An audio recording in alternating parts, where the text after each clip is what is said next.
Europe 1, 7h moins le quart, nous ouvrons le kiosque d'Europe 1, Thomas Soto. L'escalade en Crimée pour Libération. Le printemps, c'est maintenant pour aujourd'hui en France. Se faire tatouer sans risque sa peau pour Metro News. Ibrahimovic, pourquoi il fascine, en gros titre dans 20 minutes. Ce matin, Julie, vous le voyez, c'est un peu à chacun sa une, à chacun son choix dans les journaux.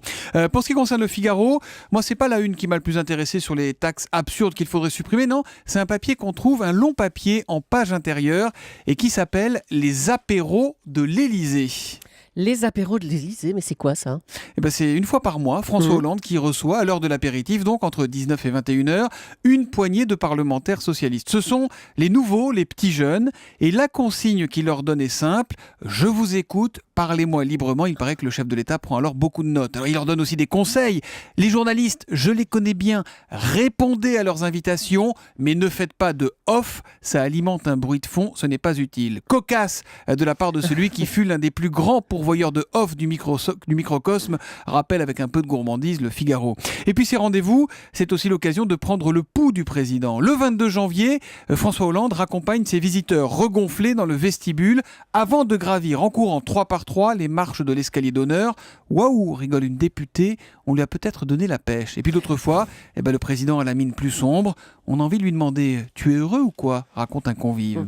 Julie, François Hollande, vous le savez, il est toujours rasé de près. Oui. Vous avez remarqué aussi que depuis un moment, Nicolas Sarkozy lui porte une petite barbe de 3 jours. Ah oui, bien sûr, oui. C'est la grande mode en ce moment. La grande mode chez les hommes, la barbe comme ça. Figurez-vous que ça commence à poser un problème aux géants du secteur du rasoir. C'est très sérieux et c'est à lire dans les Échos aujourd'hui. Chez Gillette, par exemple, les ventes de lames ont chuté de près de 8% au dernier trimestre 2013. C'est aux États-Unis.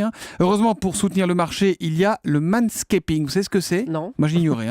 En fait, le manscaping, c'est cette mode qui consiste pour les hommes à se raser d'autres poils sur d'autres parties du corps. Ah bon ? Et figurez-vous que ça a concerné un homme sur 3 au cours des 6 derniers mois aux États-Unis. Ça fait quand même près de 30 millions de personnes. Pour l'instant, ces messieurs se servent surtout des crèmes dépilatoires de leurs femmes ou de leurs copines. Oui. Alors, les professionnels proposent déjà des rasoirs spécialement adaptés. On appelle ça le body rasoir. Et vous faites ça, vous, Thomas ? Alors, je vous arrête tout de suite. Allez. Je ne répondrai à aucune question personnelle sur le sujet. Rien à déclarer. Bon, tant pis. Europe 1, il est 6h48. C'est terrible, vous, quand même. Alors, à la une des régions, votre rendez-vous chaque matin avec un quotidien et une actualité régionale. Bonjour Marion Calais. Bonjour Thomas. Aujourd'hui, une petite communauté française qui s'étend à l'international. Et qui simplifie la vie de tous ceux désespérés qui ont perdu leur animal domestique. Minette ou Rex sont disparus. Plus besoin de faire le tour de son quartier pour coller des affichettes sur tous les poteaux du coin. Il suffit de se connecter sur Facebook et de rejoindre cette communauté née en Lorraine et mise à l'honneur ce matin par l'Est républicain. Son nom, Pet Alert. Pet pour animal domestique. Message en anglais, un message, une photo publiée sur la page du groupe. La diffusion se fait évidemment en temps réel auprès de tous les membres de la communauté. Ils sont 16 000 en Lorraine, 40 000 en France, prêts parfois à planquer des nuits entières pour retrouver votre boule de poil.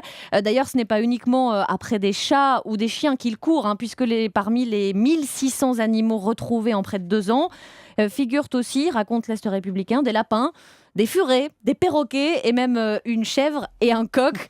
Aujourd'hui, la communauté travaille avec la gendarmerie, les fourrières, les vétérinaires et la SPA. Et le groupe fait des petits. Allemagne, Luxembourg, Belgique, Suisse, Hollande, Angleterre. L'idée s'exporte, tout comme d'ailleurs son créateur, dont la start-up Holidog, qui cette fois met en relation propriétaires de chiens et familles d'accueil temporaire, a été la première à intégrer un prestigieux accélérateur de start-up dans la Silicon Valley à San Francisco. Ça marche pas pour les doudous, non ? Que mon fils a perdu son doudou au salon de Et l'agriculture. vous savez que sur non. Twitter, ça a marché récemment, très récemment. Une petite fille a retrouvé son doudou grâce à Twitter. Exactement. Moi, j'ai lancé un appel, mais il l'a pas retrouvé. #doudou. Merci beaucoup, Marion Calais.